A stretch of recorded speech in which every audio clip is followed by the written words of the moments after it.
Newark. Say hi. And then Hello. Thank you all for letting me be part of your community. I was not born and raised in Newark, but I've been adopted by Newark now for the last 25 years.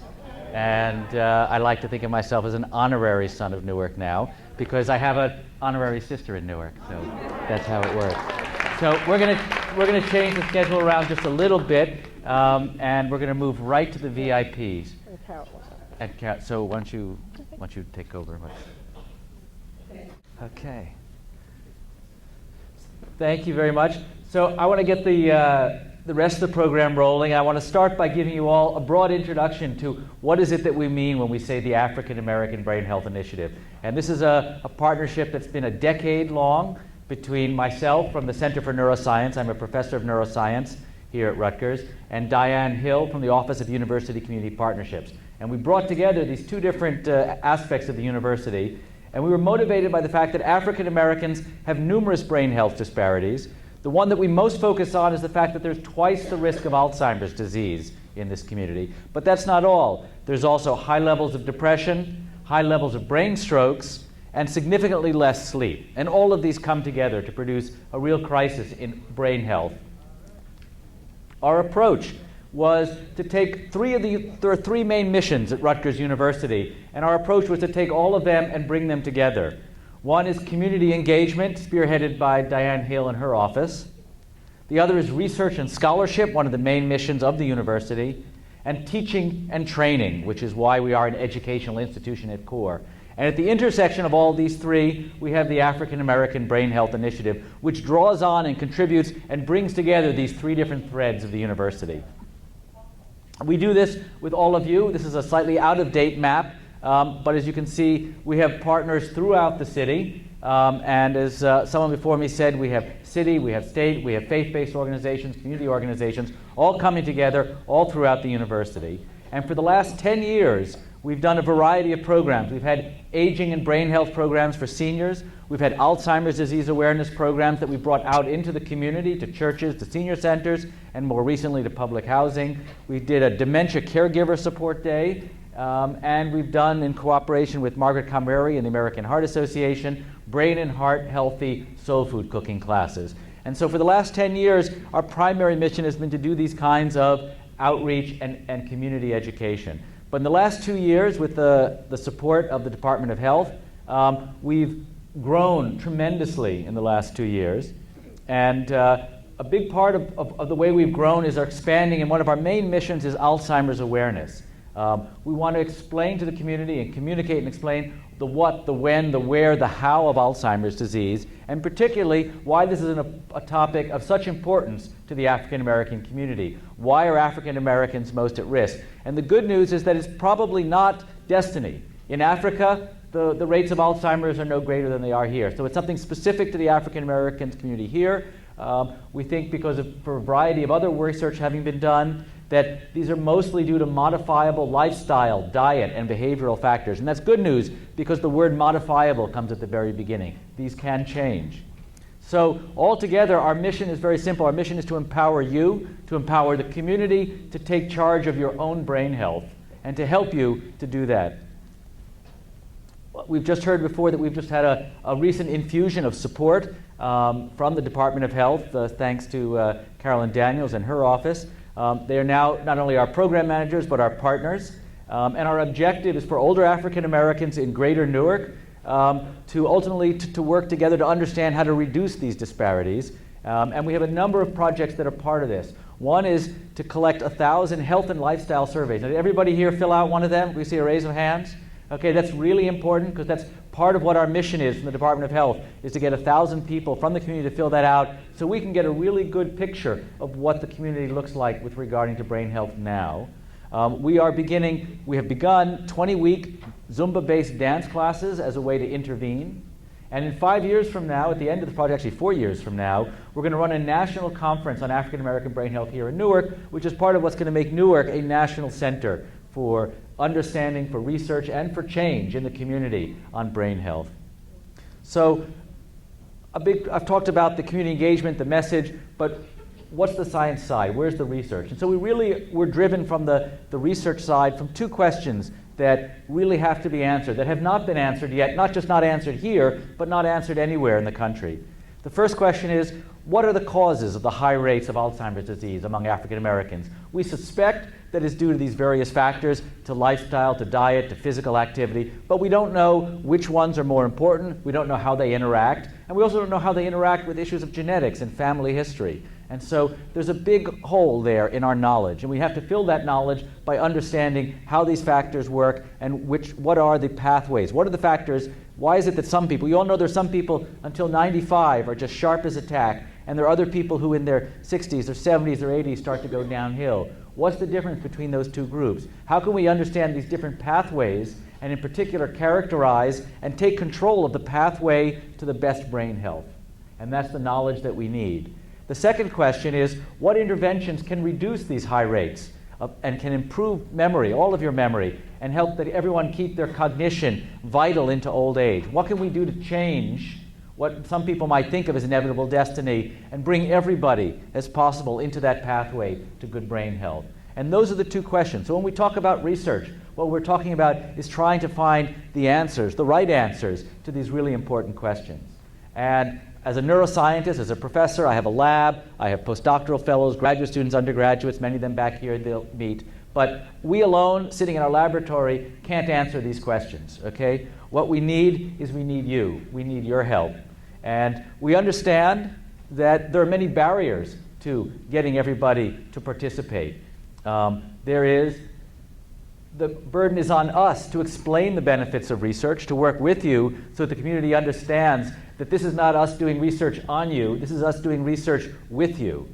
You're going to hear more from two of my students, Isa and Al-Nisa, and they're going to tell you a little bit later about why African Americans have been underrepresented in research, about the history of historic abuses that linger, about the mistrust of medical and research establishment, and they're going to come up later from their own perspective and tell you about what are the safety measures that are in place at the university to ensure that there are no abuses, to ensure that everybody is safe, and what are the benefits, why, what motivates one individual to want to be part of this research community.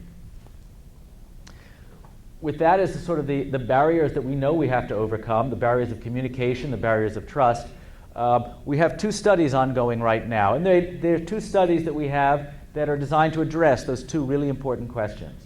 The first study we call Pathways to Brain Health in African Americans, and they address that question. We want to know, how do individual differences in biology, genetics, biology, your family history, those do matter.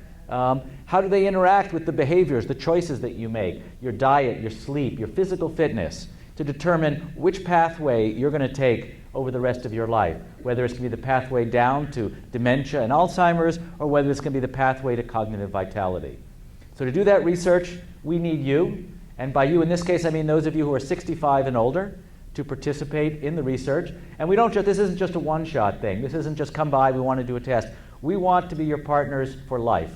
We want you back, not just now to do testing, it's about 2 hours of testing, but we want you to come back every 2 years for the rest of your life. So this is a lifetime commitment from us, and we want a lifetime commitment, or at least an intent to commit from you to be part of this. Because it's only by starting now and building a cohort of you and following you for the years in the future that we can begin to understand what is it about what's happening now, today, that's going to impact where you and your brain and your thinking is going to be 2, 4, 6, 8 years from now. So this is a forever study, and we want you to be partners forever. The other study that asks the question about interventions is our Zumba fitness study. And we want to ask for the people who are most at risk. And we know people who are age is a risk factor, being overweight is a risk factor, having a sedentary lifestyle, sitting for much of the day. These are all risk factors. So we want to take those people in the community who are at highest risk, and we want to ask, can we help you? And in particular, can we help you by encouraging and supporting and facilitating a change in your physical activity and your physical fitness? So we need you for this too. For this, we were looking for people who are 55 and above, so we're starting it younger. And we offer 5 months, that's 20 weeks, of free Zumba classes twice a week for about 45 minutes. And we offer these classes for free, and we want to encourage you. And we offer them in the community. We offer them at churches, we offer them at senior centers, and we offer them now starting in the public housing and federally assisted housing. And what we want to do is we want to bring you into these classes, offer these classes to you, and look at your memory and your cognition and your brains before and after. Because what we want to do is we don't want to just say, okay, exercise is good, we do it. We want to document it. We want to know the answers. We want to know, if you do this, are we really going to reduce your risk for Alzheimer's, and in what way? So we want to document what's going to happen before and after. And that's what makes it a research study. It's not just a public service. It's a question of answering these questions. So in the future, when we develop interventions, we can know who's most likely to be helped and how can they help. So we'd like to invite you to join us. Is this coming through here? Is the audio coming through? No? Okay. So you might ask, we didn't get any audio there. Oh, this wasn't plugged in. That's okay. We'll do it later. It's okay. That's not critical. I don't need that. Okay, I got that there. So, okay, well, you didn't hear that one, but you're going to have to come to one of the Zumba classes to hear that now. So now you might ask, why should I participate in either or both of these studies? And so let me tell you some of the reasons why we hope you will decide you want to be part of this endeavor. The first is we pay. We have money thanks to Kathleen Bennett and Carolyn Daniels in their office. We have money. We pay for about $15 an hour for doing the memory testing. For both these studies, it takes about 2 hours. So there's cash available. For those of you who want to do brain imaging, because to really understand what's happening, to really understand your risk for where you are, we need to not only look at the behavior, we need to look at the brain. And so we have other funding that came from Nabil Adams, who's about to walk out. Thank you, Nabil. So our ability to add brain imaging, which is a really critical tool, comes from Nabil Adams' office. And for those of you who participate in taking a picture of your brain, we pay $30 an hour. That came out of his pocket. So thank him. Let me just say that it's really, we are so grateful to see you here. We're gratified for that kind of partnership. And it goes without saying that it's just a privilege to work with those dynamic people, Dr. Diane Hill and Dr. Mark Gluck. So it's a great pleasure. Enjoy your day. Thanks so much for being here. Thank you. Great Job. Perfect timing. Great job. So the third reason is that we're not just paying you for these assessments or this brain imaging, but these are actually worth thousands of dollars of clinical care. These are the kind of assessments you would have to pay for the imaging assessment, thousands of dollars, that you are getting, not only being paid to do, but you're actually getting them for free. And you or your doctor then have access to these results, to this brain imaging. And if in 2 years or 4 years you start to show signs of dementia, it's enormously valuable for a doctor to be able to go back and look at what your brain is like 2 years or 4 years ago and compare it to now. Because only then can the doctor be able to say there's been a change or there hasn't been a change. So this brain imaging is an enormously valuable clinical benefit to you, and it's all paid for because you're part of our partners. The fourth reason is you'll contribute. You are a partner to understanding and improving African American brain health. And maybe this will help you, maybe this will help your children, maybe this will help people throughout the rest of the country. But we want you to be a partner and contribute to the broader community. And lastly, 5, you're helping to train the next generation of minority scientists and health professionals. We have a table in the back there of some of my undergraduates, our graduate students, our postdoctoral fellows, and we have others who are coming up. We have a partnership with several of the historically black colleges and universities. We have a student from Morehouse who's now with us, who's working. So by being part of this research, you're creating opportunities for training. And as much as possible, Diane has sort of initiated a program of Newark brain health scholars. And so we're trying to take the students from your community, from the churches, who went to the local high schools, come to Newark. We train them, we prepare them for careers in medicine, in science. And then we do that, we train them to go back out in the community and participate. So by being part of this research, you create the training environment that we can take your children and train them to become health professionals or scientists. So those are 5 reasons why we think you'll want to be part of all of this. So when you do become part of the study, you become a cherished African American Brain Health Initiative VIP. Now I ask, what is a VIP? Okay? Well, some people say a VIP, well, that's like the chancellor, or that's the commissioner. Okay, well, those are sort of VIPs, but that's not the VIPs we mean. A VIP here is a very important participant, okay? And everyone who participates in our research is a very important participant, and we want you as part of our research and education family forever. So where is this all going to bring us in the long term? Well, our long-term goals are 3. One is we want to build here in Newark, in your home, a nationally renowned, federally funded center of excellence for the study of brain health, aging, and Alzheimer's disease in African Americans. With this grant from the Department of Health, which came through federal sources, we've made a first big start. We're working over the next 6 months to try to bring in matching funds from the National Institutes of Health, which will allow us to expand even further and to pursue some of these other issues. And we want to put that all here in Newark, okay, and make Newark really the flagship for these kinds of approaches.